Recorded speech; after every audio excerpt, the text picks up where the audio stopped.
in collaborazione con Gruppo Ena. Dal secolo scorso la nostra passione sono i clienti.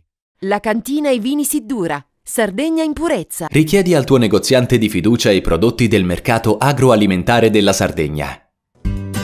Dal 1953, Gruppo Cellino. Non c'è limite ai sogni. Grafiche Ghiani, l'esperienza di una vita, l'innovazione più avanzata. SE Trand, settore ecologia, dal 1979 al servizio dell'ambiente in Sardegna.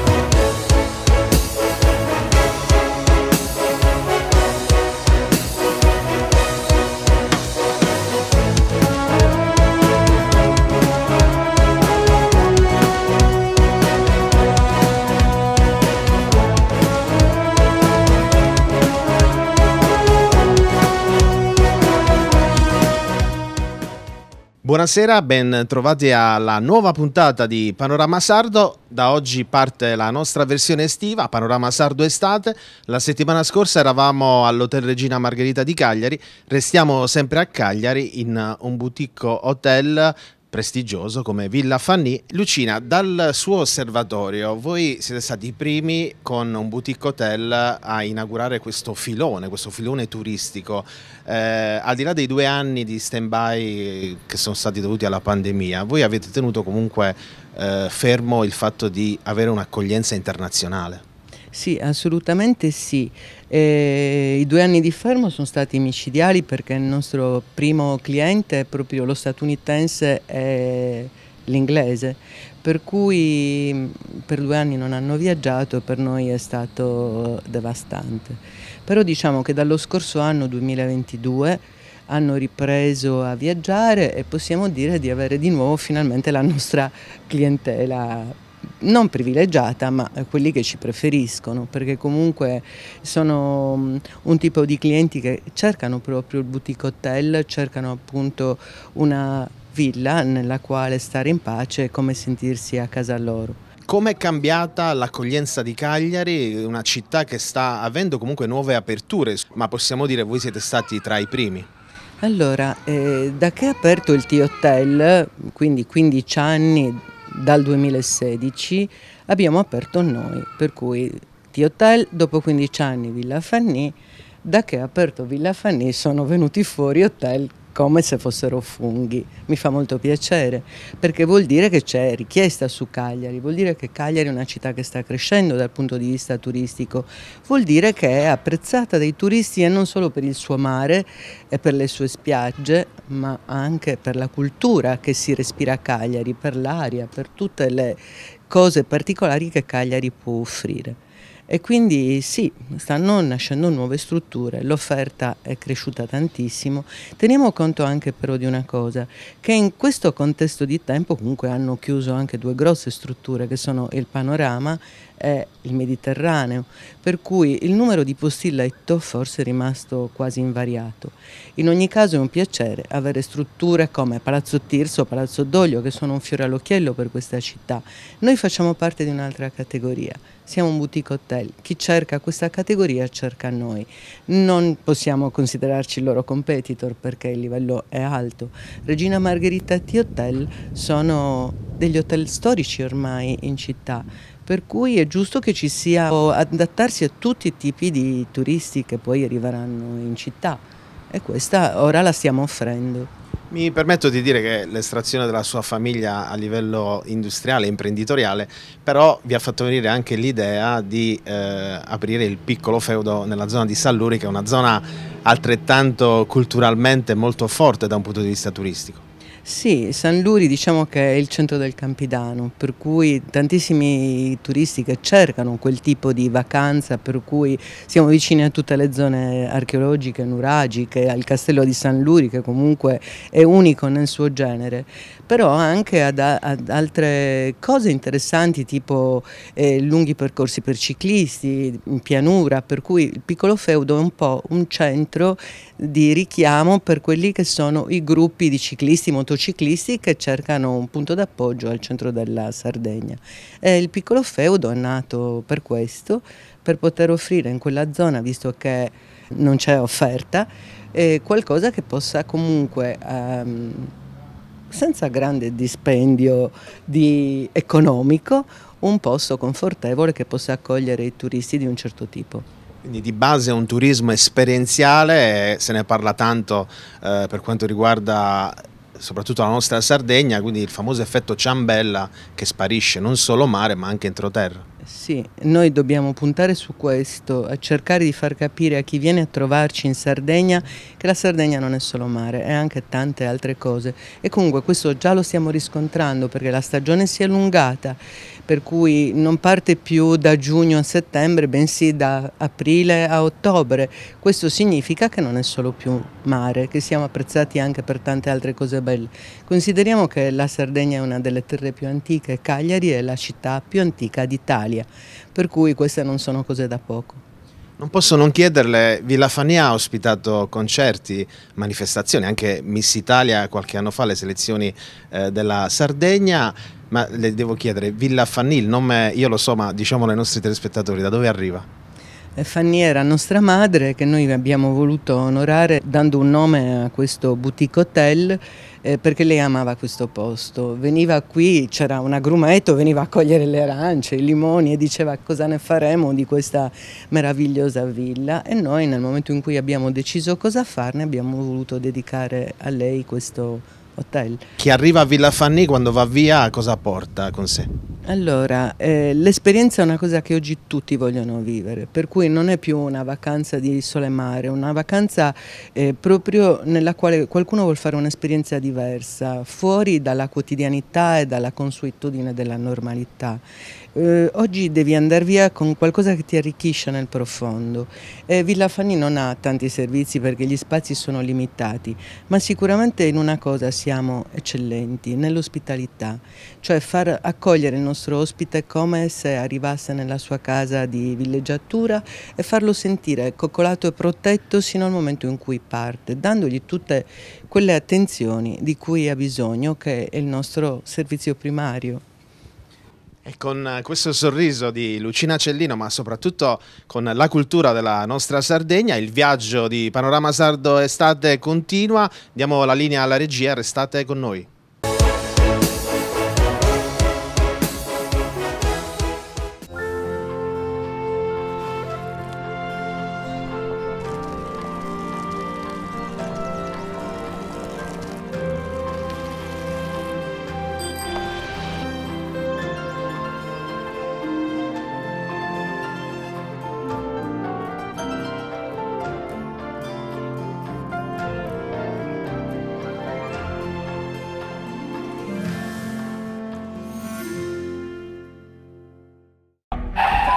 Signora! Dai, signora! C'è solo un modo per uscirne. Ma tutto questo da oggi finirà.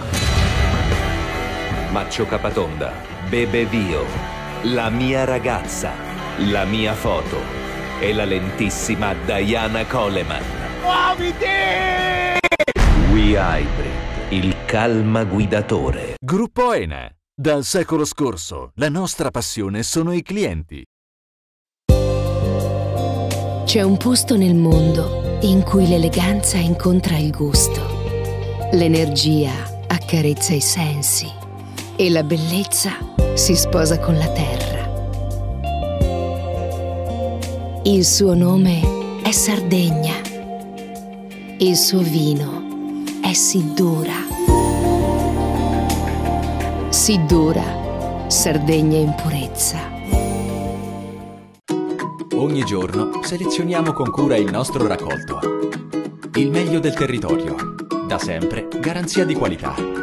Ma è proprio quando le luci si accendono e il mercato si anima che tutto prende vita. Dalla terra alla tavola in meno di 12 ore. Frutta e verdura dal sapore autentico, come in un mosaico di freschezza e genuinità. E per chi apprezza i sapori esotici, un'ampia scelta di frutti tropicali selezionati. Fai impresa, la fai bene, meriti credito. Le garanzie diventano importanti. Il fondo di garanzia agevola il tuo accesso al credito. Se una banca ti presta denaro, hai garanzia a prima richiesta. Se ottieni 100, la garanzia copre fino a 80. La maggior parte delle garanzie è gratis. Il dettaglio sul sito spheres.it. Siamo la più grande industria tipografica della Sardegna. Dall'81 stampiamo tutte le tirature, su tutti i supporti e con le tecnologie più avanzate del settore, garantendoti elevatissima qualità e la più totale dedizione e cura. Grafiche Ghiani, l'esperienza di una vita, l'innovazione più avanzata. Setrand, settore ecologia.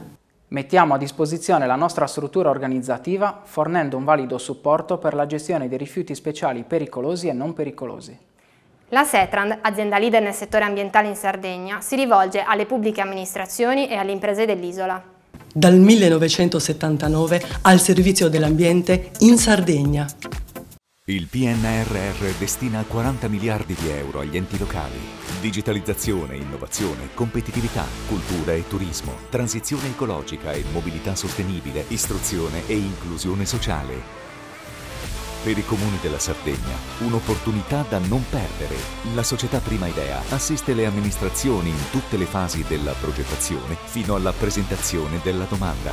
Velocità, competenza e professionalità. Prima Idea per il PNRR, una scelta vincente. Visita il sito www.primaidea.com.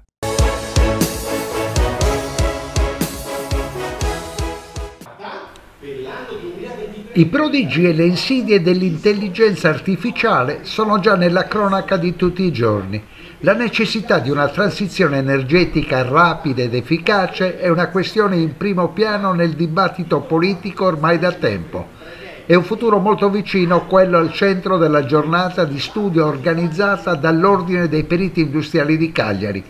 Sono i temi che condizioneranno pesantemente il futuro economico e sociale della nostra regione e dell'intero Paese ed è per questo che in occasione della prossima conclusione del 15° Congresso Nazionale di Categoria e della giornata del perito industriale sono stati organizzati dibattiti e tavole rotonde con il confronto tra istituzioni, professioni e università.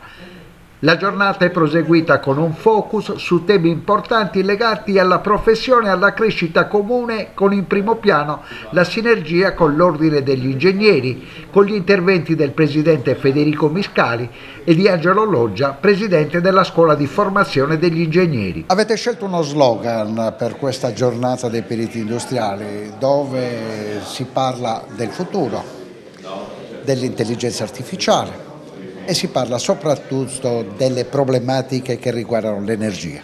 Sì, noi abbiamo puntato questo focus su due argomenti che sono di stretta attualità, anche perché noi, ma più in generale tutte le professioni tecniche, hanno sempre dimostrato nel momento in cui c'è un'innovazione, ci sono delle sfide importanti per il futuro, di essere pronte, si preparano, si sta preparando, è già pronta l'università, le professioni sono pronte, proprio per poter accettare e possibilmente vincere queste sfide. Ovviamente i tecnici sono solamente un anello di una catena che è molto più lunga, che riguarda anche ad esempio i costruttori, ma soprattutto la politica, e oggi abbiamo fatto il punto in sala senza la politica perché ci sono state pure invitati, hanno avuto delle difficoltà ad essere presenti, ma non mancherà l'occasione per coinvolgere anche loro e poter fare il punto della situazione a tutto tondo sulle materie. Presidente, lei ha tanti anni di esperienza in questo tipo di attività. È stato un percorso virtuoso quello dei periti industriali che hanno raggiunto l'ordine e che adesso sono chiamati a un passo importante per le nuove generazioni che riguarda quello della laurea. Assolutamente. Dal 2024 non sarà più possibile accedere al nostro ordine senza una laurea triennale, una laurea di primo livello, e quindi questo comporterà il fatto che le due strade si scindono. Quindi la professione di perito industriale potrà essere svolta solo da chi ha una laurea di primo livello, e non a caso oggi presentiamo la LP03, che è un corso professionalizzante, ovvero un percorso universitario diverso dal percorso 3+2, che comporterà il fatto di avere un'abilitazione a fine percorso e che ci vedrà coinvolti insieme all'università nella gestione e nella valutazione di questi candidati, e guarda caso il percorso che partirà è incentrato proprio sulla questione energetica, perché usciranno da questo corso 15 esperti in produzione energetica e 15 esperti in efficientamento energetico, cioè il ramo termotecnico. La giornata di oggi rappresenta un evento eccezionale per entrambe le categorie, perché riusciamo a trovare, a fare una sintesi, sia per quanto riguarda il mondo universitario, quindi gettare le basi per programmi formativi importanti, ma soprattutto per fare una sintesi nell'ambito delle nostre professionalità. Ormai noi siamo in una fase storica in cui non possiamo più operare in forma individuale a livello professionale, ma le multidiscipline si devono unire e andare avanti. Tutto ciò ad oggi trova una sintesi importante nella rete delle professioni. La realtà sarda è una realtà sicuramente forte, consolidata, con quasi 20.000 rappresentati come professionisti, e riesce praticamente a fornire alla società civile tutta una serie di supporti a livello ovviamente professionale, a livello tecnico, per affrontare tutte quelle sfide che si stanno presentando proprio negli ultimi mesi, grazie anche a questioni relative alle tematiche energetiche, alle grandi capacità economiche e finanziarie relative al PNRR. Quindi riuscire a fare squadra e a consolidare il nostro rapporto con tutte le altre categorie, in questo caso ingegneri e periti, è sicuramente un valore aggiunto e un'opportunità per il resto della società. Oggi parliamo di figure professionali come quelle dei periti industriali, che necessitano di formazione ancora superiore. Per poter svolgere la loro professione da periti devono avere la laurea, e quindi l'Università di Cagliari gli sta costruendo un percorso proprio in questa direzione. E poi c'è un matrimonio di intenti che poi è stato collaudato nel tempo tra i periti industriali e gli ingegneri. Assolutamente sì, si deve lavorare insieme, ognuno con le sue specificità di ruoli, ma la cosa interessante è che dal 2025 in poi il perito industriale, in quanto tale, iscritto all'albo, deve essere ingegnere, perché dovrà acquisire una laurea di primo livello di tipo professionalizzante, ma di tipo ingegneristico. Professore, parliamo di energia. Le comunità stanno avendo successo, voi avete lavorato molto su questo campo. Le comunità stanno avendo un grande successo in questo momento mediatico, di interesse.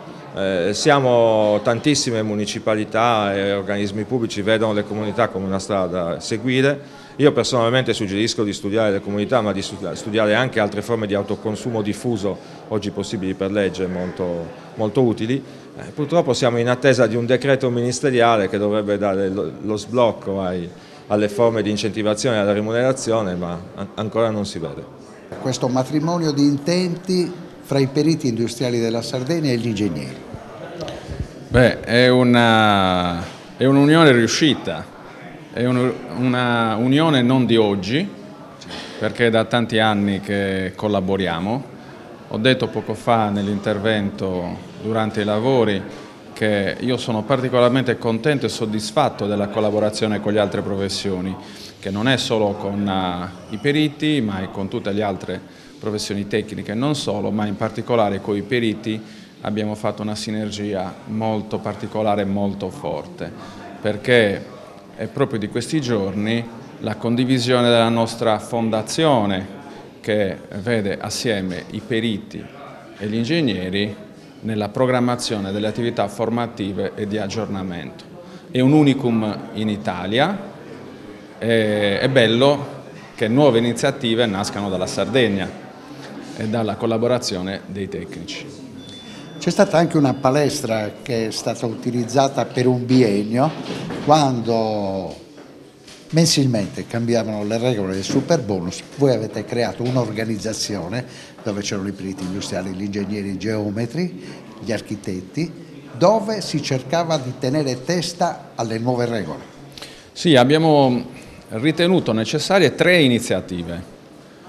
Una prima, paradossalmente non rivolta ai tecnici, ma ai nostri concittadini, e quindi abbiamo pianificato degli appuntamenti di divulgazione con terminologie semplici e non eccessivamente tecnici per spiegare ai nostri concittadini quali fossero le opportunità di questi bonus. Poi abbiamo fatto delle iniziative di formazione congiunta per i nostri tecnici, per allinearli su quelle che erano le richieste del mercato e delle normative, e poi abbiamo fatto delle iniziative politiche per cercare di sbloccare la situazione relativamente alle tante, troppe modifiche che il legislatore ha introdotto su una misura che ha rischiato a un certo punto di naufragare e che ha ancora moltissime criticità, perché non si può cambiare le regole in corsa. E che ha fatto crescere del 62% l'attività e il numero delle ore lavorate nel settore delle costruzioni. Sì, la filiera ne ha tratto un beneficio molto significativo. Lo vediamo noi anche relativamente ai nostri iscritti, che hanno più facilità nel trovare opportunità di lavoro. La misura ha trovato dei benefici dei quali abbiamo dei riscontri oggettivi, i numeri ce lo dicono. È evidente che forse per taluni aspetti è stato mal programmato, perché ha introdotto nelle prime annualità un peso economico eccessivo. I numeri ci dicono che a lunga distanza produrrà con effetti indiretti dei benefici oltre gli investimenti. Le difficoltà sono nate dal fatto che il legislatore non aveva previsto degli impegni economici eccessivi per le prime annualità, per cui è stata mal programmata. Adesso avremo di fronte l'opportunità delle case green, delle direttive europee, dovremo essere più capaci nell'introdurre delle misure nei confronti di questa necessità di adeguamento del nostro immenso patrimonio edilizio da riqualificare, che non potrà essere fatto con soldi pubblici, ma dovrà essere fatto con investimenti privati e un meccanismo di incentivazione che dovrà essere più avveduto di quello del superbonus. I promotori di questa giornata hanno messo in evidenza il ruolo dei tecnici, intanto con la politica in generale di tutta la nazione, e poi nel particolare nel digitale e soprattutto con lo strumento dell'intelligenza artificiale, che consente oggi un nuovo linguaggio, è un'opportunità. Come tutte le cose nuove è anche un rischio, ma in questo senso la conoscenza amplificata che ci consente lo strumento dell'intelligenza artificiale sicuramente dal punto di vista delle professioni tecniche è una opportunità anche, per esempio, per provare a dare un'accelerazione più importante per la spendita dei finanziamenti del PNRR, che tanto stanno mettendo in crisi il nostro Paese, la nostra politica. Ingegner Massa, se oggi un professionista del vostro settore, un ingegnere, un perito industriale, vuole intervenire nella costruzione di un ponte, può, utilizzando l'intelligenza artificiale luglio 2023, avere il lavoro finito? No, attualmente no, perché non dimentichiamoci che c'è sempre un confine tra l'aspetto soggettivo e l'aspetto oggettivo. Certamente l'intelligenza artificiale ci sta facendo indagare quel confine, nel senso che si tratta di un percorso verso una conoscenza oggettiva che diventa quasi indipendente dal soggetto che conosce. Però tutto questo è ancora molto lungo da venire, nel senso che, anche a mio parere, mettere al centro l'uomo e quindi il professionista continuerà a essere fondamentale, nel senso che l'intelligenza artificiale non può, soprattutto nelle professioni intellettuali, sostituire totalmente l'uomo, anche se ci sono esperimenti, conosciamo gli esperimenti per esempio in altre nazioni, in America sulla parte come dire, dei giudici o degli avvocati, ci sono esperimenti di intelligenza artificiale che costruiscono l'arringa difensiva per gli imputati. Ci stiamo esplorando un nuovo mondo. Sicuramente oggi luglio 2023, questa cosa ancora non è fattibile, anche perché sicuramente avremmo un percorso davanti di modifica normativa. Con le norme attuali, chiaramente con strumenti nuovi, strumenti digitali, intelligenza artificiale, anche le norme devono cambiare. E siamo in chiusura di questo speciale dedicato alla giornata del perito industriale e lo facciamo col presidentissimo nazionale, perché lui non manca mai all'appuntamento cagliaritano. Assolutamente sì, sono ormai 3 anni che vengo qui in Sardegna e specificamente nell'Ordine di Cagliari, e devo dire che quest'anno, come dire, consacriamo un risultato importante. Abbiamo un nuovo percorso di laurea, le lauree professionalizzanti, quindi oggi con tutti gli amici di Cagliari abbiamo affrontato quella sfida che ci aspetta nei prossimi anni, per una forte collaborazione con l'università e con questo nuovo sistema di formazione che ci aspetta. Quindi ripercorriamo, per chi si fosse messo solo adesso in ascolto, nella prima intervista dello speciale con il presidente di Cagliari abbiamo annunciato che dal 2024 è fondamentale il triennio universitario. Sì, assolutamente sì, noi dal 2024 è l'ultimo anno che possiamo accogliere gli iscritti che hanno un titolo di studio di diploma di scuola secondaria, e dal 2025, diciamo meglio, possiamo iscrivere, quindi con gli esami del 2025, solo laureati triennali, per cui come dicevo prima, abbiamo un nuovo percorso di lauree che si affianca a quello tradizionale delle lauree 3+2 che già oggi possono iscriversi al nostro ordine, e si affianca a questo nuovo sistema di lauree professionalizzanti. Una novità per il Paese: mettere i giovani direttamente nel mondo del lavoro all'uscita dell'università. Non solo, all'interno del percorso universitario c'è un esame di abilitazione, quindi ogni ragazzo che si sarà laureato avrà già l'abilitazione per poter fare una libera professione. E questo è un discorso, è un percorso obbligato anche a livello europeo. Sì, questo viene sicuramente da quella che è l'impostazione europea, quindi anche la circolazione dei nostri professionisti in Europa sarà facilitata. Addirittura noi stiamo pensando di fare accordi a livello europeo per poter mandare i giovani già all'ultimo anno a fare i tirocini in Europa.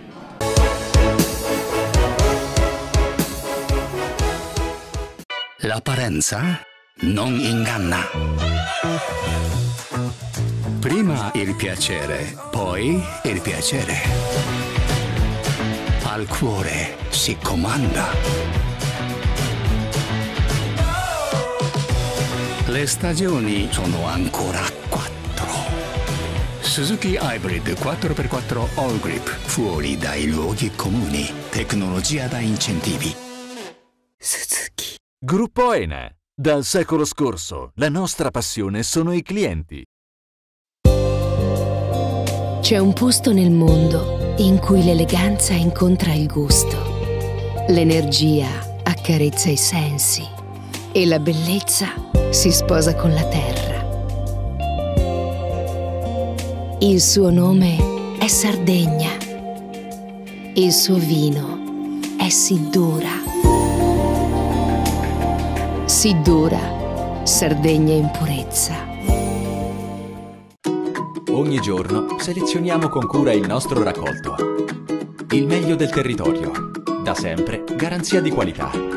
Ma è proprio quando le luci si accendono e il mercato si anima che tutto prende vita. Dalla terra alla tavola in meno di 12 ore. Frutta e verdura dal sapore autentico, come in un mosaico di freschezza e genuinità. E per chi apprezza i sapori esotici, un'ampia scelta di frutti tropicali selezionati.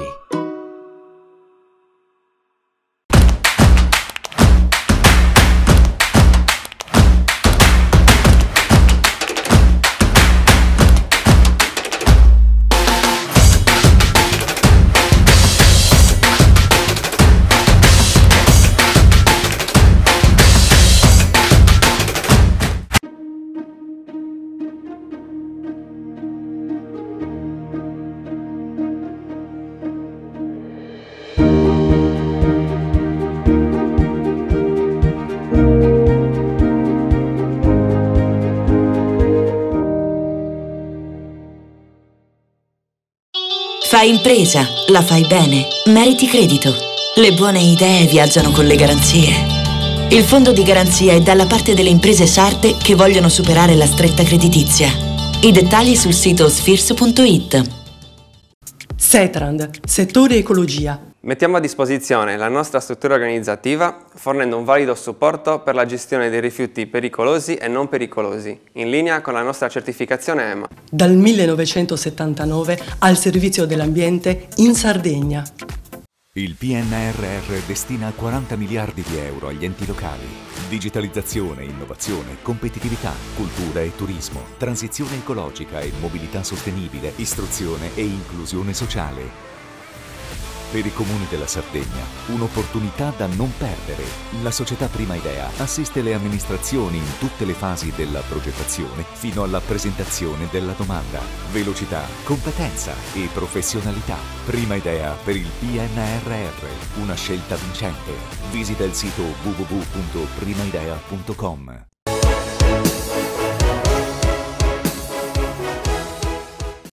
Dare alle donne, una volta scontata la pena, la possibilità di riscattarsi e di inserirsi nuovamente nella società grazie alla conoscenza degli strumenti informatici, parte integrante e imprescindibile del mondo del lavoro e della vita quotidiana. Questo è l'obiettivo del progetto formativo di alfabetizzazione informatica avviato 6 mesi fa e rivolto alle donne detenute della casa circondariale di Uta, i cui risultati sono stati presentati dalla Commissione regionale per le pari opportunità tra uomini e donne. I termini inclusione, il termine integrazione, il termine accoglienza e inserimento lavorativo, tanto più di persone che in questo momento hanno un momento difficile perché hanno avuto un'esperienza di carcere, è il momento migliore per la pubblica amministrazione per dimostrare che il lavoro c'è se lo formiamo, se le persone sono formate, se le imprese danno lavoro sostenibile, se insomma c'è un incontro tra domanda e offerta, a prescindere dai momenti difficili di chi poi la sta cercando questo lavoro per costruire un mondo più sostenibile. In questo caso le detenute hanno bisogno di trovare un lavoro subito dopo, noi con l'inserimento lavorativo previa formazione mirata possiamo assicurarlo. Già ci sono dei problemi risolti proprio in altre case circondariali, vedremo di farlo anche con loro. Con un progetto Liberi fatto da poco abbiamo inserito 21 detenuti già con contratti a tempo indeterminato. Lo faremo anche adesso perché in Sardegna il lavoro c'è, ma bisogna formare le persone e bisogna fare in modo che le imprese ci credano. E d'altronde i termini inclusione, il termine integrazione, i termini sostegno e sostenibilità sono quelli che ci chiede la Commissione europea per darci fondi europei che altrimenti non abbiamo. È un progetto fortemente sentito dalla Commissione regionale delle pari opportunità che già l'anno scorso ha portato avanti un altro progetto di sartoria per le detenute della casa circondariale di Bancali. Per la Commissione delle pari opportunità è importante riuscire a rieducare, reintegrare, anche dando un titolo come per esempio il patentino per le detenute, per cercare di rimetterle all'interno della società una volta che finiscono di scontare la loro pena. E questa è una cosa molto importante perché spesso il soggetto detenuto viene considerato soggetto altro e non viene preso in considerazione, viene considerato ultimo. Invece la funzione del carcere deve essere proprio quella rieducativa e reintegrativa ed è per questo che noi abbiamo deciso di finanziare questi progetti per dare la possibilità a persone che spesso non vengono prese in considerazione di potersi equiparare con le persone che vivono all'interno di una società, perché il detenuto è un soggetto deviato, è un soggetto antisociale che perde il contatto con la realtà e con la quotidianità. Ma oltre a perdere la libertà non gli dobbiamo far perdere la dignità, perciò è importante la reintegrazione. Grazie alla Commissione che ha avuto la sensibilità di condividere i vari progetti anche col carcere di Bancali.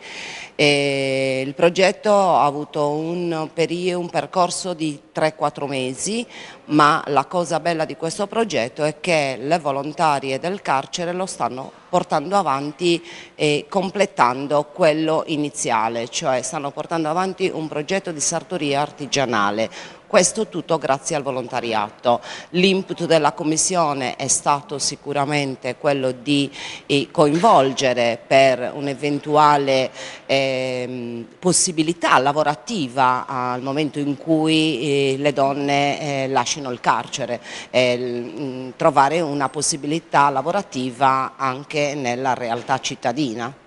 E chiudiamo questo speciale con Maristella Casula, che è stata la coordinatrice del progetto, un progetto che vi ha impegnato moltissimo in questi mesi. Sì, è un progetto che ci ha impegnato tantissimo sin dall'inizio, anche perché fa parte della programmazione triennale della Commissione regionale Pari Opportunità.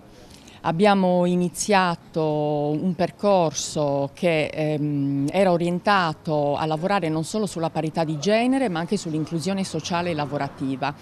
Mi è stata affidata una delega per occuparmi di un progetto specifico che è quello rivolto alle case penitenziarie della Regione Sardegna. Io mi sono occupata prevalentemente della casa penitenziaria circondariale di Iutta e in particolar modo questo progetto nasce comunque da un ciclo di audizione fatto con l'intera commissione e le strutture penitenziarie, dove naturalmente sono presenti delle donne. Ad esempio nel carcere di Iutta sono presenti 29 donne, tra l'altro anche di etnie diverse, quindi con culture, modalità di approccio insomma completamente diverse. L'idea era quella di portare avanti un progetto formativo che uscisse dagli schemi della ricreatività, anche se anche quel tipo di attività è molto importante, ma qualcosa che fosse utile alle detenute una volta uscite, scontata la loro pena. Per cui abbiamo pensato insieme alla direzione della casa circondariale, il direttore Marco Porcu e la responsabile giuridico-pedagogica dell'area educativa, la dottoressa Pani, ad un progetto formativo di alfabetizzazione digitale che fosse molto importante anche dal punto di vista lavorativo, ma anche per la semplice preparazione di un curriculum. Naturalmente verranno poi consegnati gli attestati, risulterà che è un corso organizzato dalla Commissione regionale, ma non si specificherà il luogo, anche in questo caso per favorire poi l'inclusione lavorativa delle detenute. Il progetto si è sviluppato in 72 ore, è iniziato nel 2022 a dicembre e siamo nella fase proprio conclusiva, nel senso che a luglio verranno fatte le ultime lezioni e la preparazione agli esami. Ecco, qual è stato il livello di interesse e di attenzione delle detenute? Allora, intanto c'è stato un interesse fortissimo da parte della struttura di accoglienza della casa circondariale. Le detenute, allora inizialmente dovevamo realizzare un corso solo per 4 detenute. Questo tipo di attività e soprattutto lo stimolo ad un'opportunità futura, quindi di apprendimento su questa tematica digitale che comunque è attualissima, devo dire è interessata tantissimo alle detenute. Il corso, premetto che è stato anche, prima di fare la formazione, è stata fatta comunque compilare un questionario ed è emerso che non erano tante, già preparate in questa materia, e quindi siamo partiti con 9 detenute anziché 4, dando a tutte la possibilità naturalmente di lavorare in 2 su un unico computer. Questo cosa ha fatto? Infatti abbiamo la dottoressa Longo, che è la responsabile dello studio L&P che ha curato la formazione, ha sottolineato una serie di riflessioni. Intanto i contrasti che c'erano iniziali molto forti di competitività tra le detenute sono andati a scemare, nel senso che il corso è stata anche un'occasione di rafforzamento del rapporto personale. Sono felicissime, 3 sicuramente concluderanno con la certificazione, quindi 3 sicuramente riusciranno. Siamo alle conclusioni. Il vostro progetto, che poi ha avuto anche l'appoggio, come abbiamo visto, e il riscontro dell'assessorato al lavoro con Adalai, è capofila a livello nazionale. Sì, intanto il nostro progetto ha anche l'opportunità di svilupparsi in ambito nazionale con una serie di partnership, ma in particolar modo abbiamo presentato da questa esperienza, lo Studio LP ha presentato un progetto dal titolo Proserpina che ha la Fondazione Sud,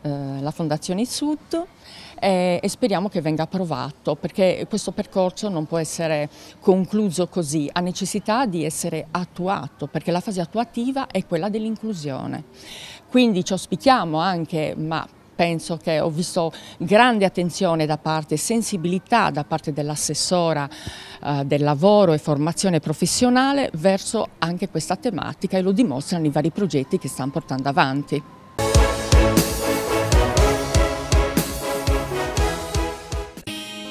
Siamo la più grande industria tipografica della Sardegna.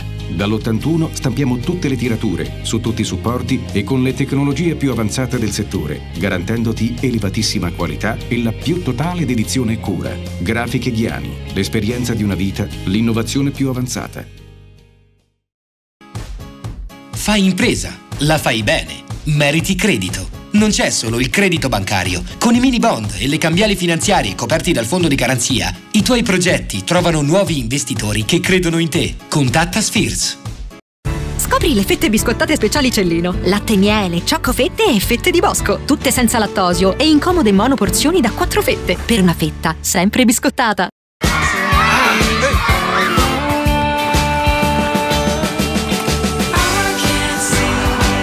Nuova Toyota Corolla Cross Hybrid. Ogni giorno è una nuova avventura. Scopri l'ibrido Toyota più avanzato di sempre. Gruppo Ene. Dal secolo scorso, la nostra passione sono i clienti.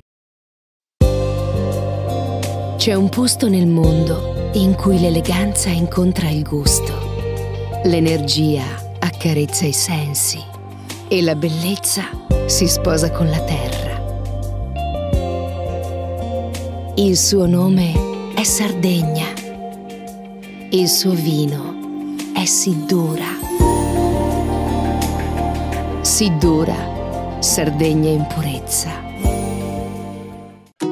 Ogni giorno selezioniamo con cura il nostro raccolto. Il meglio del territorio. Da sempre, garanzia di qualità. Ma è proprio quando le luci si accendono e il mercato si anima che tutto prende vita. Dalla terra alla tavola in meno di 12 ore. Frutta e verdura dal sapore autentico, come in un mosaico di freschezza e genuinità. E per chi apprezza i sapori esotici, un'ampia scelta di frutti tropicali selezionati. Setrand, settore ecologia. Grazie agli impianti innovativi e al costante sviluppo tecnico recuperiamo oltre il 70% dei rifiuti da noi gestiti. La Setrand, azienda leader nel settore ambientale, si rivolge alle pubbliche amministrazioni e alle imprese dell'isola. Dal 1979 al servizio dell'ambiente in Sardegna. Il PNRR destina 40 miliardi di euro agli enti locali. Digitalizzazione, innovazione, competitività, cultura e turismo, transizione ecologica e mobilità sostenibile, istruzione e inclusione sociale. Per i comuni della Sardegna, un'opportunità da non perdere. La società Prima Idea assiste le amministrazioni in tutte le fasi della progettazione fino alla presentazione della domanda. Velocità, competenza e professionalità. Prima Idea per il PNRR, una scelta vincente. Visita il sito www.primaidea.com.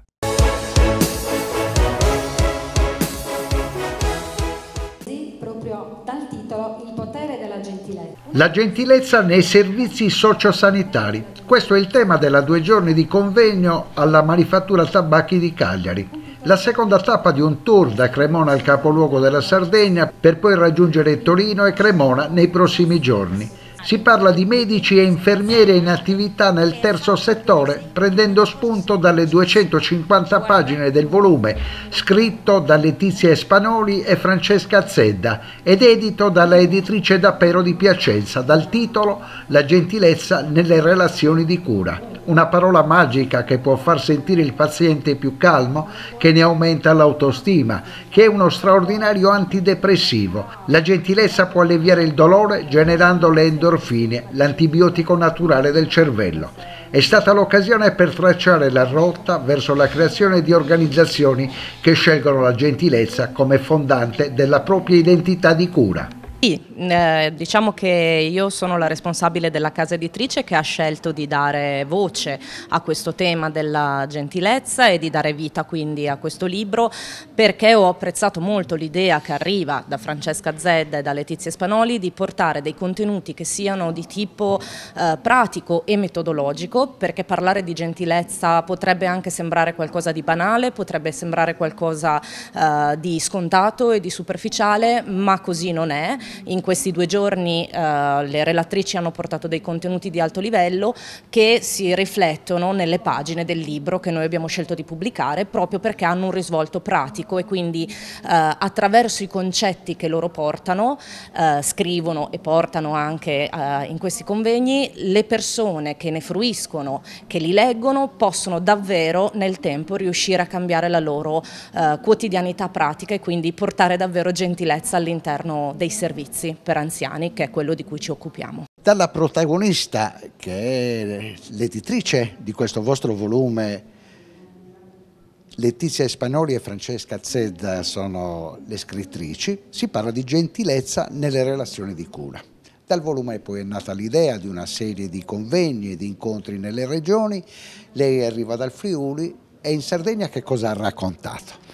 Beh, in Sardegna ho raccontato quanto è bello il lavoro di cura, perché noi arriviamo da anni nei quali il lavoro di cura è costato fatica, ma ancora arriviamo da anni nei quali nel nostro paese l'immagine delle residenze per anziani è andato molto sgretolandosi. Molte procure della Repubblica alzano provvedimenti rispetto ai maltrattamenti verso le persone fragili.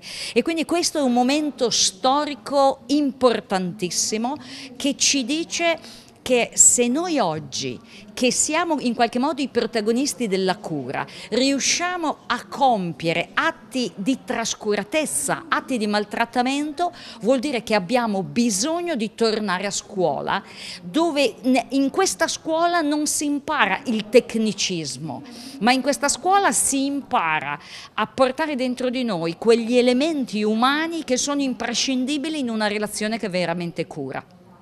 Le neuroscienze, la psicologia moderna ci dicono che noi non facciamo cura perché eroghiamo prestazioni, ma perché svolgiamo delle prestazioni all'interno di una relazione di accoglienza e di reale sincronicità rispetto alla persona. E quindi oggi parlare di gentilezza vuol dire allenare una competenza emozionale che è fatta per esempio di una cosa semplicissima: guardare negli occhi la persona con la quale io ora ho una relazione. Sembra banale, andate in molte residenze per anziani e scoprirete che chi dovrebbe avere cura spinge una carrozzina dimenticandosi che lì abita una persona e dimenticandosi di andare per un istante davanti e salutarla col proprio nome. Abbiamo parlato con Letizia Spanoli, eccoci con Francesca Zedda, che è coautrice di questo volume che è stato presentato la scorsa settimana a Piacenza, oggi a Cagliari, poi la prossima tappa è Torino e a ottobre sarete a Cremona, quindi un tour dell'Italia per portare avanti il vostro progetto di gentilezza. Sì, è proprio un progetto di diffusione della gentilezza, la nostra ambizione è quella, far diventare la gentilezza una scelta umana. Possiamo proprio decidere, dobbiamo decidere di diventare e di coltivare la gentilezza. La gentilezza può anche far sentire più calmi. La gentilezza aiuta nell'autostima, produce autostima. La serotonina, la gentilezza è più simile a un antidepressivo, le endorfine. La gentilezza diminuisce il dolore. Concludiamo con lo stress. La gentilezza abbassa i livelli dello stress. Ne abbiamo appena parlato, avete sbirciato mentre facevamo coerenza cardiaca, che semplicemente attraverso il respiro, rallentando il nostro respiro, possiamo entrare in coerenza cardiaca che ci porta appunto a quella situazione di calma, a mantenere la calma, ad essere più creativi, più centrati. È una pratica di centratura, di conseguenza il cortisolo si riduce. Gli studi ci dicono che il cortisolo si riduce del 23% in chi è più gentile, in chi pratica la gentilezza, e non è poco. L'ultima domanda, Francesca, che ho già fatto anche alla Espanoli. Quali sono le caratteristiche che deve avere oggi un operatore moderno del terzo settore? Beh, penso che la gentilezza sia uno strumento da tenere nella cassetta degli attrezzi. Io voto per la gentilezza, ma così anche tutte quelle che sono, tutti quegli atteggiamenti positivi, la compassione, abbiamo detto il perdono, l'altruismo, l'empatia, sono tutte skill, sono da tenere nelle nostre giornate, da portare con noi nelle nostre giornate, non possiamo farne a meno. La medicina, la cura è una cura un po' a metà, non si può pensare di poter curare senza umanità, senza gentilezza, senza amorevolezza.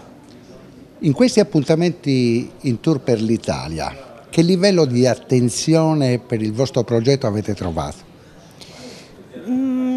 Siamo soddisfatte, nel senso che comunque l'attenzione è alta, percepiamo che comunque in giro le persone hanno bisogno di gesti gentili, perché se ci pensiamo fa piacere anche a noi, se la mattina incontriamo magari chi ci sorride, anche semplicemente uno sconosciuto per strada che ci sorride, ci cambia un po' la giornata, no? Un piccolo gesto gentile, se ci pensiamo, così altrettanto dovremmo fare noi.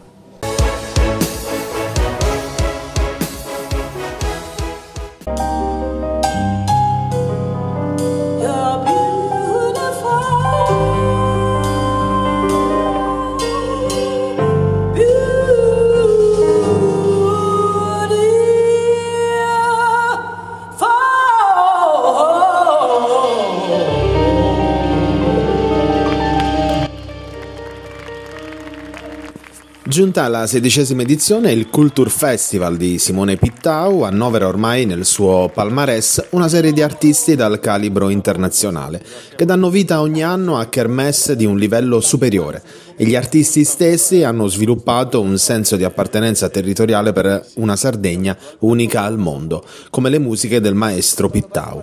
Fondatore e direttore del festival, ha sempre valorizzato e fortemente creato un legame tra tutti i partecipanti delle edizioni. Anche a Cagliari si è viaggiato sulle note di Louise Marshall per una performance dell'artista e la sua band in una fusion musicale di jazz, R&B e funky. È stata l'occasione per presentare un calendario del festival sempre più poliedrico e identitario. Maestro, una 16ª edizione che parte qui da Cagliari ma che è itinerante già da alcuni mesi, con tante belle novità quest'anno. Sì, diciamo un programma ricco, siamo felicissimi di essere a Cagliari perché non ci capita spesso. Comunque, quest'anno saremo a Cagliari con 3 eventi pazzeschi come quello di stasera con la cantante britannica Louise Marshall, il 30 luglio con la band di Mike Stern dagli Stati Uniti e poi il 19 agosto alla Fiera saremo con Mario Biondi. Quindi un Culture Festival che inneggia sempre appunto alla cultura non solo della musica ma delle appartenenze che la musica crea. Assolutamente sì, è molto importante legarci al territorio, valorizzare i giovani, promuovere appunto la cultura, far conoscere la Sardegna agli artisti e creare economia, cioè unendo le forze appunto come nell'amministrazione di Cagliari, come è successo in questa circostanza. Quindi siamo veramente felici, anzi colgo l'occasione per ringraziare il sindaco e tutta l'amministrazione appunto perché stiamo lavorando veramente bene in sinergia. Soprattutto seguite il programma del Culture Festival sulle pagine ufficiali. Vi lascio alle immagini di Antonio Carta e andiamo a conoscere Louise Marshall.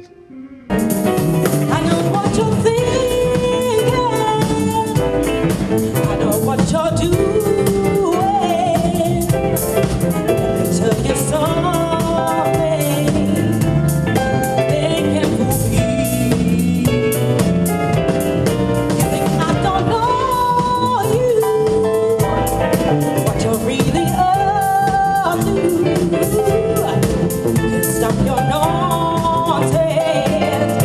Stop playing.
attraverso il grande lavoro di Simone Pittau la Sardegna porta dei musicisti e degli artisti straordinari di livello incredibile internazionale come Louise Marshall, che è una delle cantanti più ambite, delle voci più ambite, che ha stregato artisti del calibro di David Gilmour da poco, col quale ha finito un tour mondiale. David Gilmour, chitarrista dei Pink Floyd, ma non solo, Robbie Williams, Brian Ferry, Seal, Tom Jones, Phil Collins, insomma veramente un artista da grandi cartelloni.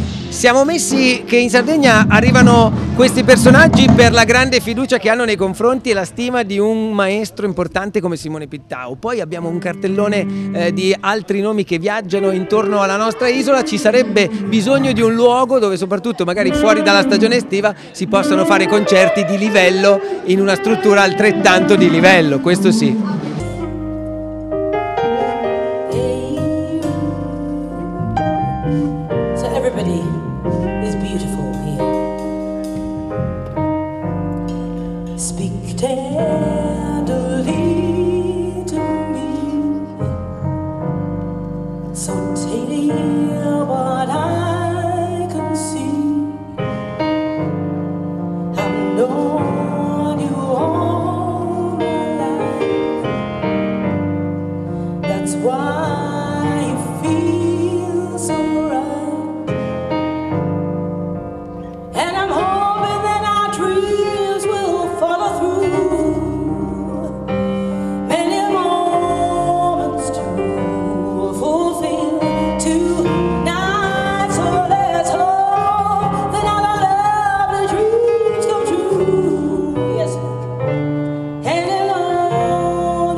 L'apparenza non inganna. Prima il piacere, poi i leoni sono ancora 4. Suzuki Hybrid 4x4 All Grip, fuori dai luoghi comuni, tecnologia da incentivi. Gruppo ENE. Dal secolo scorso, la nostra passione sono i clienti. C'è un posto nel mondo in cui l'eleganza incontra il gusto. L'energia accarezza i sensi e la bellezza si sposa con la terra. Il suo nome è Sardegna. Il suo vino è Siddura. Siddura, Sardegna in purezza. Ogni giorno selezioniamo con cura il nostro raccolto. Il meglio del territorio. Da sempre, garanzia di qualità. Ma è proprio quando le luci si accendono e il mercato si anima che tutto prende vita. Dalla terra alla tavola in meno di 12 ore. Frutta e verdura dal sapore autentico, come in un mosaico di freschezza e genuinità. E per chi apprezza i sapori esotici, un'ampia scelta di frutti tropicali selezionati.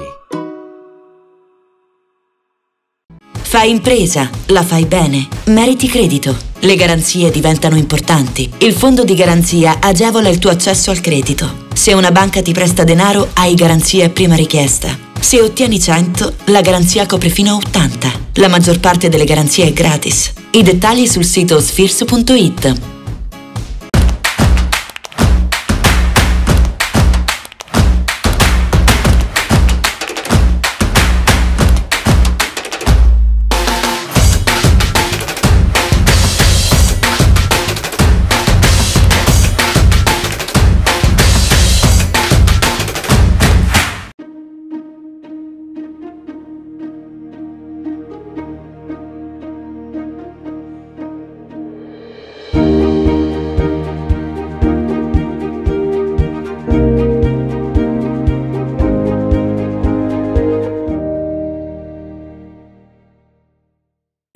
SETRAND, settore ecologia.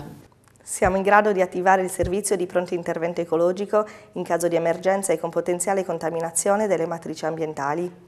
La SETRAND, azienda leader nel settore ambientale in Sardegna, si rivolge alle pubbliche amministrazioni e alle imprese dell'isola. Dal 1979 al servizio dell'ambiente in Sardegna. Il PNRR destina 40 miliardi di euro agli enti locali. Digitalizzazione, innovazione, competitività, cultura e turismo, transizione ecologica e mobilità sostenibile, istruzione e inclusione sociale. Per i comuni della Sardegna, un'opportunità da non perdere. La società Prima Idea assiste le amministrazioni in tutte le fasi della progettazione fino alla presentazione della domanda. Velocità, competenza e professionalità. Prima Idea per il PNRR, una scelta vincente. Visita il sito www.primaidea.com.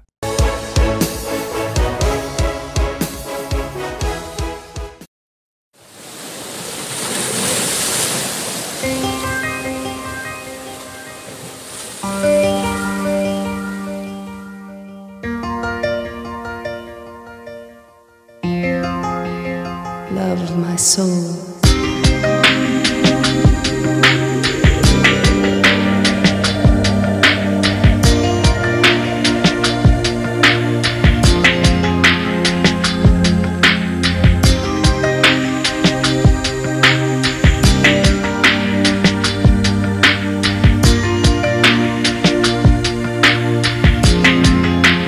I don't belong to you.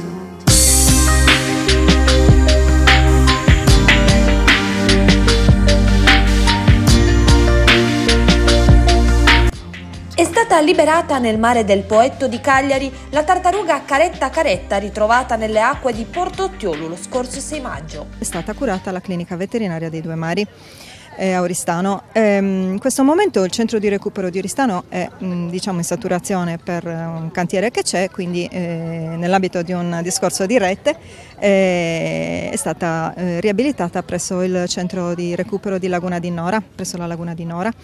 Olivia ha espulso una bella quantità di plastiche, aveva quindi una bolla d'aria dovuta alle infezioni che le plastiche le danno permanendo nell'intestino. Dopo che li espulse il suo assetto è tornato normale, i valori del sangue sono buoni, quindi può essere rimessa in libertà. Oggi abbiamo scelto, appunto col fatto che era a Nora, abbiamo scelto una breve distanza, non l'abbiamo riportata a Porto Ottiolo, anche perché sono degli animali migratori, quindi diciamo che rispetto alle loro rotte migratorie liberarla qui, liberarla a Ottiolo è la stessa cosa, è un puntino nel Mediterraneo la Sardegna, ecco. Qual è il vostro ruolo in questi ambiti? La fauna marina, la conservazione della fauna marina è in competenza alla Regione Sardegna, che negli anni ha organizzato una sua propria rete regionale per la conservazione della fauna marina. È una rete di centri di recupero. Abbiamo 3 centri di recupero, uno presso l'isola dell'Asinara, il Crama, uno presso il centro di recupero del Sinis a Cabras e il terzo a Laguna di Nora. Ci fanno supporto 3 centri di primo soccorso che sono presso le aree marine protette di Capo Carbonara a Villa Simius, di Tavolara a Olbia e di Capocaccia presso il parco di Porto Conte ad Alghero. Ci supporta il Corpo Forestale di Vigilanza Ambientale e la Guardia Costiera per la logistica, il trasporto, la vigilanza e anche la gestione della sala operativa, perché il nostro protocollo di recupero si attiva quando un cittadino trova appunto una tartaruga in difficoltà chiamando i numeri verdi 1515 e 1530 del Corpo Forestale di Vigilanza Ambientale e della Guardia Costiera, che attivano i nostri protocolli chiamando il nodo più vicino della rete e con una staffetta si va a recuperare l'animale. Abbiamo un gran numero di recuperi all'anno, il record forse l'abbiamo raggiunto nel 2021 in cui con gli 11 eventi di nidificazione abbiamo raggiunto 106 interventi, di cui mi sembra 69 su tartarughe, il resto gestiamo a parte i recuperi della fauna marina. Gli eventi straordinari sono le nidificazioni, gli spiaggiamenti, tartarughe e mammiferi marini, cetacei. Molte tartarughe vengono anche seguite tramite GPS? Sì, stiamo cercando di portare avanti un progetto sperimentale in questo senso che ci mette in rete, diciamo, con altre realtà del Mediterraneo in modo tale da studiare un pochino meglio, quindi sicuramente un fine di raccolta dati scientifici, conoscere un pochino meglio le abitudini e i comportamenti di questi animali, però Ci insegna anche a stimolare la curiosità e tenere alta l'attenzione su queste tematiche. Noi negli esemplari un po' più grandi rispetto a quello che andiamo a liberare oggi installiamo un dispositivo satellitare GPS che ci consente di conoscerne ogni volta che trasmette la posizione, la temperatura delle acque, la profondità e i tempi di apnea. Sono chiaramente dati scientifici molto interessanti che noi mettiamo in un database insieme ad altri, sia del ministeriali, insomma, italiani, sia di altri stati che si affacciano nel Mediterraneo. Abbiamo un quadro completo della situazione delle rotte nel Mediterraneo. Perfetto. Un'ultimissima domanda, ricordiamo, qualora qualcuno dovesse trovare una tartaruga in difficoltà, cosa dovrebbe fare? Una tartaruga in difficoltà, una tartaruga che nidifica, perché è molto importante anche mettere in sicurezza il nido dal primo momento della deposizione, perché purtroppo il nido è assolutamente oggetto di deve essere per quanto possibile conservato e protetto sia dagli eventi straordinari tipo mareggiate e cose del genere, sia dall'attacco di predatori. Quindi una volta messo in sicurezza il nido con il nostro riusciamo a garantire il miglior esito della nidificazione. Nel momento in cui troviamo un evento di questo tipo, una tartaruga in difficoltà o una tartaruga che nidifica o anche una schiusa, è importante chiamare la sala operativa che è gestita dal Corpo Forestale e dalla Guardia Costiera ai numeri 1515 o 1530. Da lì parte tutto il nostro protocollo e si attiva la rete regionale. L'esemplare di tartaruga caretta caretta è stato liberato dall'assessore della difesa dell'ambiente Marco Porcu, accompagnato dal sindaco di Cagliari Paolo Truzzu e il comandante del Comando Militare Esercito Sardegna Stefano Scanu. E questa è l'ultima liberazione prima dell'avvio della stagione estiva nel pieno del suo regime, e la liberiamo dal poetto di Cagliari. Non era che mai avvenuto, una tartaruga che è stata trovata e che stava ricoverata nel centro di Nora, e continua la nostra attività. In realtà speriamo sempre di trovarne il meno possibile, perché vuol dire che i nostri mari sono sempre più adeguati e puliti. C'è stata una liberazione anche di recente? Sì, mercoledì a Pula con la Guardia di Finanza. Abbiamo scelto il Corpo della Guardia di Finanza perché era stato ritrovato da un pattugliatore in mare quella tartaruga, e quindi questa è stata anche un avvio di collaborazione con altre istituzioni dello Stato, che ci consente quindi di ampliare anche la nostra rete. La tartaruga Olivia in questo caso è stata ritrovata con diversa plastica al suo interno. Quali saranno i prossimi progetti per evitare anche che questo riaccada? Ecco, questo è molto importante, che tutti noi con i nostri comportamenti singoli siamo responsabili ed evitiamo di dover immettere la microplastiche in mare. Il grande problema delle tartarughe non è tanto la presenza di plastica di grandi dimensioni, quanto delle microplastiche che ingeriscono perché credono che si tratti di cibo, e questo ovviamente dipende più dai comportamenti dei singoli che da grandi programmi di pulizia dei mari, per i quali comunque siamo in ogni caso impegnati. Un bel momento, un momento emozionante per ridare la possibilità alla tartaruga di fare la vita che avrebbe dovuto fare, che purtroppo a causa nostra per ora non ha potuto fare, in un posto che è diventato un luogo simbolo per la città, perché 2 anni fa qua avevamo avuto la schiusa di diverse uova, e quindi insomma ringraziamo ancora una volta l'esercito italiano e la regione perché ci hanno dato questa possibilità di vivere questo bel momento. Comandante, oggi l'esercito ha dato disponibilità per la liberazione della tartaruga caretta caretta Olivia. Sì, siamo molto felici di questo evento, ovviamente, salvare, rimettere nel suo ambiente naturale delle creature così straordinarie, così belle e così rare, che vanno tutelate, è sempre un evento importantissimo.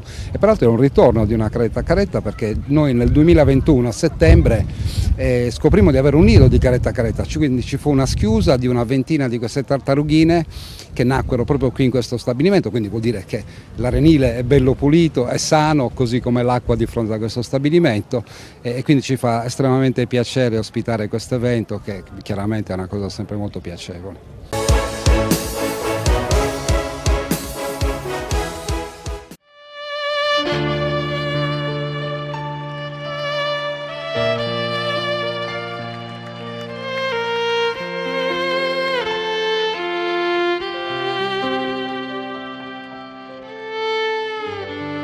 Lo storico complesso dei Nomadi compie i suoi 60 anni di carriera musicale e, quasi a ribadire il suo legame con la terra di Sardegna, lo festeggia proprio nell'isola, dove unico gruppo musicale nella storia segna ben 9 date per quest'estate. Beppe Carletti, capo carismatico, tastierista e frontman e praticamente unico presente in tutte le formazioni dei Nomadi dal loro primo vagito musicale, confessa la sua predilezione per quella che lui definisce vostra splendida terra. Dicevo che in Sardegna ci sono i giganti e poi ci sono i nomadi, siete immortali, tu poi sei rimasto l'erede qui. Sì, ma se non voglio fare i ruffiano, ma a me la Sardegna piace a tutti noi. Io ho cominciato a venire in Sardegna a Capodanno del 66, fate un po' voi, un po' di anni, quindi però ci torno sempre, è un piacere, a parte che c'è una piccola casetta qua in Sardegna, quindi vuol dire che mi piace veramente, abbiamo un pubblico incredibile, un pubblico sardo che non ha uguali, non voglio fare, non voglio fare il fiano, è veramente una cosa bella. Ed è una cosa, tu considera che vuol dire, la Sardegna non è l'Italia intera, un pezzo dell'Italia, capito? Quindi venirci 9 volte, 9 volte l'anno scorso, 9 volte quest'anno, non è roba poca, Per noi è un onore comunque, vuol dire che siamo amati veramente e speriamo sempre di contraccambiare nel modo giusto. Anche il pubblico sardo però conferma questo affetto e ogni volta che loro si esibiscono ci sono sempre almeno un centinaio di sempre presenti chiassosi, felici di assistere ancora a un loro concerto. Cosa vuol dire essere nomadi? Niente, essere persone come te, come la gente che viene ad ascoltarci, persone molto semplici, normali, persone che, io lo dico sempre, sono nato in un paese, vivo in un paese, quindi per me la paesanità è una cosa stupenda, amo la gente di paese. Dico sempre che i piccoli paesi sono le mie grandi città. Anche a Norbello, a fronte di uno spettacolo che sarebbe iniziato alle 22, già dalle 18 erano in tanti, provenienti da diversi paesi dell'isola, pronti ad acclamarli durante il check sound. Noi cantiamo quello che vediamo, quello che è il mondo che ci circonda, quindi non è che ci inventiamo delle cose assolutamente, però è una cosa incredibile che la gente canti le nostre canzoni, che non sono canzonette, poi ci sono le canzoni e le canzonette. Da canticchiare. Esatto, ma sono anche queste da cantare, non da canticchiare, perché cantare come Dio è Dio morto non è canticchiare, bisogna sapere dare un senso a quello che dici, alle parole, perché sennò non ha senso, se la usi come canzonetta non va bene. Brani nuovi e vecchio repertorio si sono susseguiti tra gli applausi. Comunque sulle note dei vari Dio è morto, Vagabondo ed Auschwitz, difficile stabilire se la voce che risuonava era quella del cantante Yuri o degli oltre 700 spettatori assiepati nello spazio antistante al palco. Buonasera e un abbraccio a tutto il popolo sardo. Allora, un giovane un giorno si sveglia e diventa un nomade. No, io sono sempre stato un nomade, sì, diciamo. Ma da giovane. Sì, ma da appena nato. No, davvero, che responsabilità c'è questa gente? È una bella responsabilità, ma con il ricambio d'affetto che ho da quando, diciamo, sono tra virgolette un nomade a tutti gli effetti. A tutti gli effetti è bellissimo, è anche facilissimo, anche se la responsabilità è pesante, però è una cosa bella che spero continui per altro tempo. Nel vostro repertorio stasera ci sarà anche qualche cosa di vecchio? Sì, assolutamente, nel nostro repertorio sempre non devono mancare i classici. Per i vecchi come me? No, per ormai anche le nuove generazioni che vengono ad ascoltare i Nomadi praticamente conoscono Io Vagabondo, Canzone per un'amica, Dio è morto, e chi più ne ha più ne metta, Auschwitz, eccetera. Io sono e nato, quindi non possiamo non farle. No, io sono nato cantando le vostre canzoni. Ah, bene. Le cantavi già nella... Io quindi nel 61 io avevo un gruppo e cantavamo le canzoni dei Nomadi. E adesso non le canti più? Adesso non c'ho più voce. Comunque stasera spero che facciate quello che fate sempre, ok? Certo, noi ci divertiamo innanzitutto. E noi di più. Grazie mille. Questo è bello, grazie. Grazie, ciao. Grazie, ciao.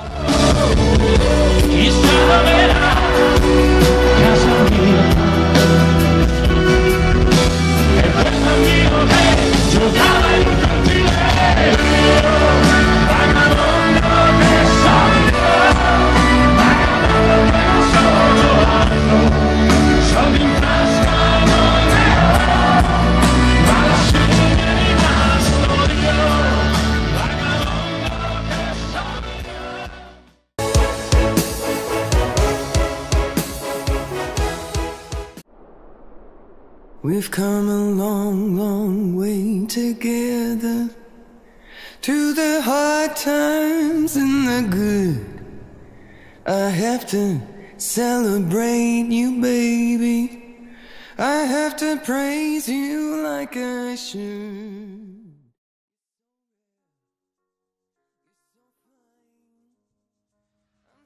Gruppo Ene. Dal secolo scorso, la nostra passione sono i clienti. C'è un posto nel mondo in cui l'eleganza incontra il gusto, l'energia accarezza i sensi e la bellezza si sposa con la terra. Il suo nome è Sardegna. Il suo vino è Siddura. Siddura, Sardegna in purezza. Ogni giorno selezioniamo con cura il nostro raccolto. Il meglio del territorio. Da sempre, garanzia di qualità. Ma è proprio quando le luci si accendono e il mercato si anima che tutto prende vita. Dalla terra alla tavola in meno di 12 ore. Frutta e verdura dal sapore autentico, come in un mosaico di freschezza e genuinità. E per chi apprezza i sapori esotici, un'ampia scelta di frutti tropicali selezionati. Fai impresa, la fai bene, meriti credito. Le garanzie diventano importanti. Il fondo di garanzia agevola il tuo accesso al credito. Se una banca ti presta denaro, hai garanzia a prima richiesta. Se ottieni 100, la garanzia copre fino a 80. La maggior parte delle garanzie è gratis. Il dettaglio sul sito spheres.it. Tutto inizia da un amore. Le farine, i mangimi, la pasta, le fette biscottate, la distribuzione e l'ospitalità. Dal 1953, Gruppo Cellino. Non c'è limite ai sogni. Siamo la più grande industria tipografica della Sardegna. Dall'81 stampiamo tutte le tirature, su tutti i supporti e con le tecnologie più avanzate del settore, garantendoti elevatissima qualità e la più totale dedizione e cura. Grafiche Ghiani, l'esperienza di una vita, l'innovazione più avanzata. Setrand, settore ecologia. Forti delle nostre competenze e dei nostri mezzi, realizziamo bonifiche di siti inquinati anche da amianto. La Setrand, azienda leader nel settore ambientale in Sardegna, si rivolge alle pubbliche amministrazioni e alle imprese dell'isola. Dal 1979 al servizio dell'ambiente in Sardegna. Il PNRR destina 40 miliardi di euro agli enti locali. Digitalizzazione, innovazione, competitività, cultura e turismo, transizione ecologica e mobilità sostenibile, istruzione e inclusione sociale. Per i comuni della Sardegna, un'opportunità da non perdere. La società Prima Idea assiste le amministrazioni in tutte le fasi della progettazione fino alla presentazione della domanda. Velocità, competenza e professionalità. Prima Idea per il PNRR. Una scelta vincente. Visita il sito www.primaidea.com.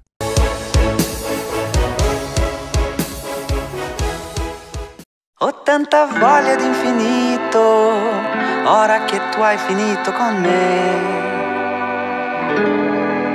Ho tanta voglia d'infinito.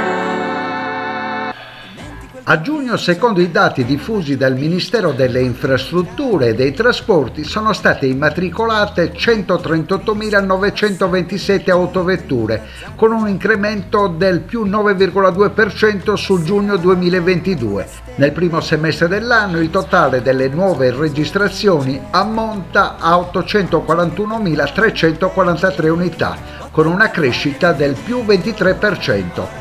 Ma sempre meno 22,4% rispetto al 2019, l'anno pre-Covid. E siamo in chiusura di questo primo appuntamento stagionale con Panorama Sardo Speciale Estate. Parliamo di automobile perché ogni anno con Nicola Vacca di Special Car Group andiamo a fare l'analisi dei primi 6 mesi. Quanto influisce l'aumento degli interessi sulla vendita delle autovetture? Beh, l'aumento degli interessi porta alla rata più alta, così come per l'immobiliare, anche per le automotive, insomma, e quindi la gente sta un po' più attenta acquistando l'auto. Parliamo dell'elettrico. È notizia degli ultimi giorni che la Volkswagen, nel suo stabilimento che era indirizzato alla realizzazione di un modello esclusivamente elettrico, a un certo punto si è ritrovato ad aver costruito più di quanto riesce a mettere sul mercato. A quel punto ha mandato in ferie buona parte dei suoi dipendenti, un 30% rimarrà a casa dopo settembre. Ma quindi c'è un problema. Ma l'elettrico, secondo il mio modesto parere, sta andando un po' troppo veloce come richiesta da parte dei costruttori rispetto a quello che è l'assorbimento del mercato, soprattutto in Italia. Quindi l'elettrico potrebbe essere un nuovo modo di camminare, un nuovo modo di muoversi, però ci vuole il tempo di costruire tutte le infrastrutture, di organizzare tutto, c'è stato anche il problema, da non dimenticare, molto importante, dell'aumento dei costi dell'energia, che per un paio di mesi l'anno scorso è schizzata alle stelle, e quindi ovviamente chi aveva le macchine elettriche ha avuto dei costi altissimi di ricarica delle macchine elettriche. Quindi bisogna tenerlo sotto controllo, è un mercato che ancora non è maturo, ha delle alte oscillazioni, alti e bassi, quindi è probabile che ci saranno ancora dei cali o delle crescite in funzione anche dello sviluppo delle tecnologie, perché non dimentichiamo che il motore a scoppio ha avuto uno sviluppo di 100 anni, quindi oggi si può dire che è un mercato maturo dove c'è stata una bella evoluzione dei motori. L'elettrico è vero che è una tecnologia vecchia, ma è stata portata in fase di sviluppo da poco, qualche anno, e quindi comunque ci saranno dei bei sviluppi. Si parla di carburanti verdi, carburanti ecologici. Ma ecco, secondo me il futuro sarà quello, cioè ci saranno le macchine elettriche per una certa percentuale e non certo il 100% secondo il mio parere, però il futuro saranno carburanti, biocarburanti, carburanti idrogeno, e-fuel, insomma ci saranno diverse possibilità di far muovere i motori a combustione e quindi di non inquinare così come inquinano oggi, anche se devo dire che le macchine di oggi, quindi le ultime omologazioni e anche l'Euro 7 che sta per arrivare, inquinano veramente pochissimo. Il problema sono le macchine vecchie, e qui torniamo al solito problema che il parco circolante in Europa, ma soprattutto in Italia e ancor più in Sardegna, è veramente vecchio, e quindi più è vecchio più inquina. Special Car Group lavora su alcuni marchi, quindi lei mi sa dare la percentuale su tutti i marchi che fanno parte del vostro gruppo, la percentuale dell'elettrico oggi. Ma oggi l'elettrico siamo intorno al 3-4% delle vendite, non di più. E c'è stata una crescita negli ultimi 2 anni? Beh sì, negli ultimi 2 anni sì, anche perché ovviamente ci sono delle offerte da parte delle automobilistiche, alcuni modelli vengono offerti solo elettrici, per esempio la nuova Smart è solo elettrica, però non basta far crescere questa percentuale rispetto ai volumi totali. Dottor Vacca, le è mai capitato che un cliente che ha fatto l'esperienza della macchina elettrica poi sia ritornato sul termico? E qual è la ragione che adduce? La ragione è perché intanto la macchina elettrica va guidata in maniera differente dalla macchina a combustione, altrimenti ovviamente ci sono dei chilometri teorici di durata della batteria, no? In termini di autonomia, e quindi ovviamente uno dice 500 km di autonomia ed è sicuro che può andare a Sassari e tornare, per fare l'esempio in terra nostra. Il problema è che secondo come la usi la macchina, l'autonomia scende velocemente, ma così come nella benzina e nel gasolio. La differenza qual è? Che benzina e gasolio ti fermi in uno dei 1000 distributori che ci sono, rifornisci e riparti. In 5 minuti hai risolto il problema. Con l'elettrico abbiamo bisogno di tempi di ricarica più lunghi e soprattutto di trovare le colonnine, che oggi, devo dire la verità, soprattutto nella regione Sardegna siamo abbastanza carenti. Ultime battute le dedichiamo a come sta cambiando il modo di vendere l'auto. Beh, sta cambiando perché sta diventando da un acquisto di una macchina a acquisto di un servizio, quindi noleggio a breve, noleggio a lungo, dei leasing che si chiamano full leasing, dove sono compresi tutta una serie di servizi, quindi sta cambiando, cioè il cliente ha bisogno di avere la certezza del valore dell'usato successivamente, o di non avere il problema dell'usato, di avere un canone certo, e quindi sta cambiando rispetto a prima. Ma sta cambiando a livello di età, nel senso i più giovani si stanno avvicinando a questo nuovo modo di acquisire l'auto o di guidare l'auto? I più giovani diciamo che usano meno l'auto rispetto a quanto la usavamo noi, cioè stiamo notando che i ragazzi sono meno, noi non vedevamo l'ora quando compivamo 18 anni di prendere la patente, adesso non tutti i ragazzi sono così, soprattutto chi abita nelle grandi città. tipo Milano, Roma, girano coi mezzi, girano coi pullman, girano coi tram e noleggiano la macchina o affittano la macchina con i... Quindi car sharing. E quindi sta cambiando un pochettino la mobilità. Questo, insomma, è anche questo un segnale per dire che la mobilità del futuro sarà sicuramente diversa. Uno sguardo, una proiezione ai prossimi 6 mesi, chiusura del 2023. Ma i prossimi 6 mesi noi li vediamo abbastanza positivi, con un mercato che cresce nei primi 5 mesi quasi del 22%, sicuramente chiuderemo l'anno con segno positivo, a meno che insomma, non succeda qualcosa che oggi non possiamo vedere. Sicuramente l'outlook per fine anno e inizio del 2024 non è certo positivo, ma non è che non è positivo il lato automotive, non è positivo il lato economia in generale, perché gli outlook che arrivano sono di inizio di una crisi. Speriamo che non sia così, speriamo che la comunità europea possa porre rimedio e evitare di aumentare sempre i tassi, perché questo non fa altro che portare una crisi anziché aiutare l'economia.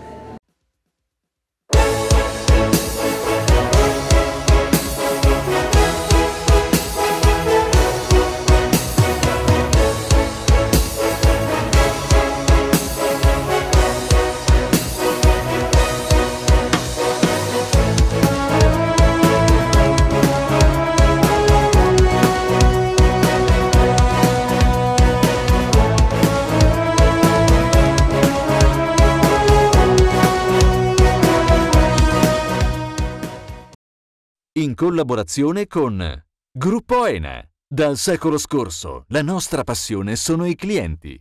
La cantina e vini Siddura, Sardegna in purezza. Richiedi al tuo negoziante di fiducia i prodotti del mercato agroalimentare della Sardegna. Dal 1953, Gruppo Cellino. Non c'è limite ai sogni. Grafiche Ghiani, l'esperienza di una vita, l'innovazione più avanzata. SE Trand, settore ecologia, dal 1979 al servizio dell'ambiente in Sardegna.